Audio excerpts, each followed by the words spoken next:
जय हिंद। आज हम पढ़ेंगे हिंदी भाषा और लिपि तथा इसमें संविधान के द्वारा क्या सुधार किए गए हैं इनके बारे में। आइए देखते हैं। पहला है, देवनागरी लिपि का विकास किस लिपि से हुआ है। देवनागरी लिपि का विकास किस लिपि से हुआ है, तो है ब्राह्मी लिपि। अगला क्वेश्चन देखते हैं, देवनागरी लिपि में कुल कितने वर्ण हैं। देवनागरी लिपि में कुल कितने वर्ण हैं, तो देवनागरी लिपि में कुल 52 वर्ण हैं। अगला देखते हैं, देवनागरी लिपि इनमें से किस प्रकार की लिपि है। देवनागरी लिपि इनमें से किस प्रकार की लिपि है, तो देवनागरी जो लिपि है वह है वर्णात्मक लिपि। अगला देखते हैं, पंचम वर्ण के स्थान पर अनुस्वार का प्रयोग देवनागरी लिपि में किए जाने का सुझाव किसने दिया था। पंचम वर्ण के स्थान पर अनुस्वार के प्रयोग देवनागरी लिपि में किए जाने का सुझाव किसने दिया था, तो वह थे बाबू श्याम सुंदर दास। बाबू श्याम सुंदर दास ने ही दिया था पंचम वर्ण को अनुस्वार के स्थान पर प्रयोग करने के लिए। अगला देखते हैं, उत्तर प्रदेश सरकार द्वारा 1947 में लिपि सुधार समिति का गठन किया गया, जिसकी अध्यक्षता की थी। किसने की थी, तो आचार्य नरेंद्र देव ने किया था। अगला क्वेश्चन देखते हैं, देवनागरी लिपि में अ की 12 खड़ी स्वर ध्वनियों के स्थान पर प्रयुक्त करने का सुझाव किसने दिया था। देवनागरी लिपि में अ शब्द जो है उसकी 12 खड़ी स्वर की ध्वनियों के स्थान पर प्रयुक्त करने का सुझाव किसने दिया था, तो दिया था काका कालेलकर ने। अगला देखते हैं, डॉक्टर राधाकृष्णन की अध्यक्षता में लिपि सुधार समिति का गठन कब किया गया था। डॉक्टर राधाकृष्णन की अध्यक्षता में लिपि सुधार समिति का गठन कब किया गया, तो वह था 1953 में ही लिपि सुधार गठन किया गया था। और इसमें देखते हैं, इनमें से कौन सा गुण देवनागरी का नहीं है। इनमें से कौन सा गुण देवनागरी का नहीं है, तो शब्दों में जो प्रत्येक ध्वनि का लेखन होता है, ध्वन्यात्मकता, वही गुण नहीं है। मराठी भाषा की लिपि कौन सी है, तो जहाँ मराठी भाषा की जो लिपि है वह देवनागरी लिपि है। हिंदी की भी लिपि देवनागरी है और मराठी भाषा की भी लिपि देवनागरी ही है।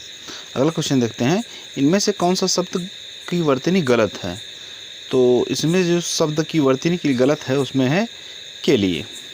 अगला क्वेश्चन देखते हैं, सरकारी कामकाज की वह भाषा जिसे संविधान ने सरकारी कामकाज के लिए स्वीकृत किया है क्या कहलाती है, तो वह जो भाषा होती है राजभाषा होती है, क्योंकि सरकारी काम में जिस भाषा का प्रयोग किया जाता है वह राजभाषा होती है। इसका विस्तृत अध्ययन हम थोड़ी देर में देखेंगे।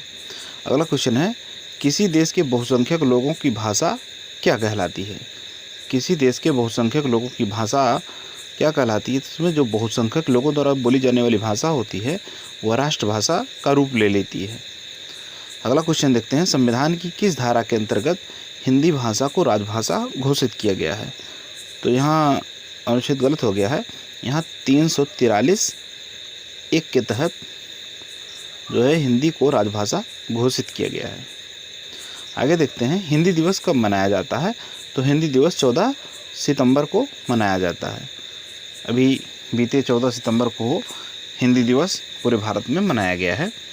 अब आगे देखते हैं, राजभाषा का अर्थ कि राजभाषा का अर्थ क्या होता है, तो संविधान द्वारा स्वीकृत सरकारी कामकाज की भाषा या किसी देश का सरकारी कामकाज जिस भाषा में करने के लिए संविधान द्वारा निर्देश दिया हो या प्रावधान दिए गए हों, वह उस देश की राजभाषा कहलाती है। वह उस देश की राजभाषा कहलाती है। और भारत के संविधान में हिंदी को यानी भारत के संविधान में हिंदी भाषा को ही राजभाषा का दर्जा दिया गया है, किंतु साथ ही यह भी प्रावधान दिया गया कि अंग्रेजी भाषा भी केंद्र सरकार अपना कामकाज तब तक कर सकती है जब तक हिंदी पूरी तरह से राजभाषा स्वीकार नहीं कर ली जाती। अर्थात पूरे देश में जब तक यह हिंदी को राजभाषा के रूप में स्वीकार नहीं किया जा रहा है तब तक वह अंग्रेजी में कार्यभार संभालेगी। प्रारंभ में संविधान लागू होते समय 1950 में यह समय सीमा तय की गई थी। कितने साल के लिए, कि 15 साल के लिए वह समय सीमा तय थी। अर्थात अंग्रेजी का प्रयोग सरकारी कामकाज में तब तक होगा केवल कितने साल तक, 15 साल तक। 1965 तक ही था, जो 15 साल 1950 से 1965 देश की आज़ादी के बाद। किंतु बाद में संविधान में संशोधन द्वारा इसकी अवधि को अनिश्चित काल के लिए बढ़ा दिया गया। इसकी अवधि को अनिश्चित काल के लिए बढ़ा दिया गया। यही कारण है कि संविधान द्वारा हिंदी को राजभाषा घोषित करने जाने पर भी केंद्र सरकार का अधिकांश सरकारी कामकाज अंग्रेजी में हो रहा है और आज भी अंग्रेजी अपना वर्चस्व बनाए हुए है, हिंदी राजभाषा होते हुए भी। आज हिंदी की दशा जो है अंग्रेजी की दशा से थोड़ी कमज़ोर मालूम पड़ती है और अंग्रेजी का बढ़ चढ़ कर बोलबाला है, जबकि राजभाषा और राष्ट्रभाषा के रूप में हमारे यहाँ मानी गई है और अंग्रेजी अपने वर्चस्व पे कायम है। राष्ट्रभाषा और राजभाषा में जो अंतर होता है उसको स्पष्ट कर लेना हम आवश्यक है।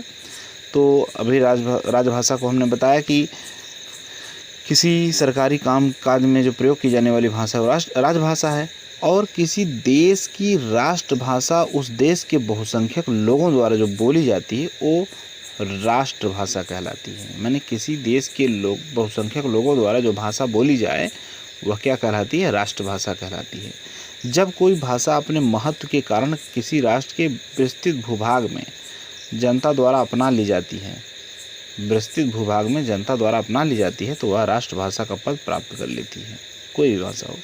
तो इसमें वर्तमान में जो है भारत में हिंदी ही भारत की राष्ट्रभाषा है। और राजभाषा आयोग ने संविधान के अनुच्छेद 344 में यह निर्देशित किया था कि राष्ट्रपति द्वारा 7 जून 1955 को राजभाषा आयोग का गठन बाल गंगाधर अर्थात बीजी खेर की अध्यक्षता में किया गया, जिसमें 20 सदस्य मनोनीत किए गए और राजभाषा हेतु हिंदी में बहुत से अधिक सुधार हुए और उसमें नए प्रावधान बने। आगे देखते हैं कि हिंदी की जो वैधानिक स्थिति है वो भारतीय संविधान में कैसी है। तो अनुच्छेद 20 के अनुसार जो है संसद में प्रयोग की जाने वाली भाषा के रूप में, अनुच्छेद 210 के अनुसार विधानमंडलों के प्रयोग में की जाने वाली भाषा के रूप में, 343 के अनुसार संघ की राजभाषा हिंदी होगी। अभी पूछा गया था ना कि भारत की राजभाषा हिंदी किस अनुच्छेद में है, तो 343 के अनुच्छेद में है, तो संघ की राजभाषा हिंदी होगी। 344 के अनुसार राजभाषा के संबंध में आयोग और संसद की समिति होगी। 345 में राज्य की राजभाषाएं होंगी और निर्धारित करेगा। 346 में राज्य और दूसरे राज्य के बीच के संघ के वित्त पत्र आदि की भाषा भी हिंदी होगी। 347 में किसी राज्य के जनसंख्या के किसी अनुभाग में बोली जाने वाली भाषा के संबंध में प्रावधान किया गया है। अनुच्छेद 348 में उच्च न्यायालय और उच्चतम न्यायालयों में अधिनियमों और संसद में अधिनियमों विधेयकों के लिए प्रयोग की जाने वाली भाषा के रूप में। आइए देखते हैं अगला 351। अनुच्छेद 351 में हिंदी भाषा के विकास के लिए दिशा निर्देश दिए गए हैं। अब देखते हैं कि भारतीय संविधान की 8वीं अनुसूची में 18 भाषाएं शामिल थी। पूछा जाएगा कि भारत के संविधान में किस अनुसूची में भाषा को शामिल किया गया है, तो भारत के संविधान की 8वीं अनुसूची में भाषा को शामिल किया गया है। जो भाषा शामिल की गई उसमें कितनी भाषाएं पहले थी, तो उसमें 18 भाषाएं शामिल थी। और वर्तमान में कितनी भाषाएं हैं, तो जो वर्तमान की भाषा है वो बढ़कर 22 हो गई है और जिसमें हिंदी का चौथा स्थान है। ठीक है। राजभाषा हिंदी की संवैधानिक स्थिति संविधान सभा के सम्मुख महत्वपूर्ण प्रश्न यह था कि भारत की राजभाषा किस भाषा को बनाया जाए। पर्याप्त विचार करने के उपरांत भी 14 सितंबर 1949 को संविधान सभा ने एक मत से यह निर्णय लिया कि हिंदी भारत की राजभाषा होगी। इसलिए हम लोग प्रतिवर्ष 14 सितंबर को हिंदी दिवस को मनाते हैं। 14 सितंबर को हिंदी दिवस के रूप में मनाते हैं और उस दिन हिंदी के उत्थान के लिए तमाम गोष्ठियां आयोजित की जाती हैं और जागरूकता फैलाई जाती है। संविधान के भाग 17 के अध्याय 1 की धारा 343(1) के अनुसार संघ की राजभाषा हिंदी और लिपि देवनागरी होगी। संविधान के अनुच्छेद 343(1) के अनुसार संघ की राजभाषा हिंदी और लिपि देवनागरी होगी। ठीक है। संघ की राजकीय प्रयोजनों में जो किए जाने वाले कार्य हैं उनके जो अंकों का रूप भारतीय अंकों का अंतर्राष्ट्रीय रूप होगा। और किंतु इस धारा में अंतर्गत जो प्रावधान किया गया संविधान के प्रारंभ के 15 वर्षों की कालावधि के लिए ही किया गया था। बाद में इसको हटाने का प्रावधान था लेकिन हटा नहीं, तो 26 जनवरी 1950 को लागू हुआ और 15 वर्षों की वह 26 जनवरी 1965 तक समाप्त हो गई थी। किंतु राजनीतिक दबावों के चलते राजनीतिक दबावों के चलते सरकार ने इसे आगे बढ़ा दिया। परिणामतः अंग्रेजी का प्रयोग राजकीय कार्यों में अब भी हो रहा है। भारत की राजभाषा हिंदी होने पर भी अंग्रेजी से मुकाबला करना पड़ रहा है और संविधान में राजभाषा संबंधी अनुच्छेद 17 के अध्याय 1 की धारा 343 से 351 तक है और धारा 343 में संघ की राजभाषा हिंदी और देवनागरी लिपि को चलित किया गया है। लेकिन राजनीतिक दबाव के कारण जब यह नहीं हो पाया तो आज अंग्रेजी अपना वर्चस्व बनाए हुए है और हिंदी पीछे खड़ी है। यहाँ तक पहुँचने के लिए आपको बहुत बहुत धन्यवाद।